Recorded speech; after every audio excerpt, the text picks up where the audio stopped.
Workshop luar banyak mekanik. So kita tak nak jadi satu workshop dia macam tu. Kita nak satu workshop yang memiliki tenaga kerja yang berkemahiran tinggi.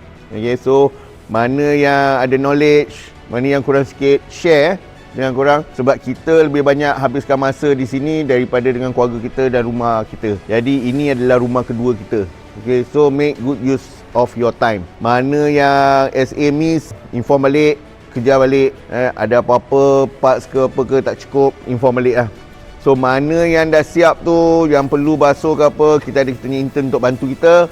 Okay, pass dekat dia, buat alignment ke apa. Mana yang nak kena test drive ke, ada apa-apa yang tak reti ke, kita ada kita punya senior, boleh rujuk pada diorang lah. Pastikan dekat atas desk ni working desk ni kasih clear lah. Kalau ada apa tools, special tools apa, letak balik kat rack.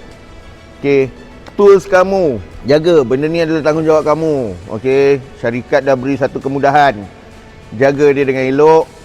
Kalau hilang tu, paksalah ganti. Okay, setengah tempat kita tools kena beli sendiri tau.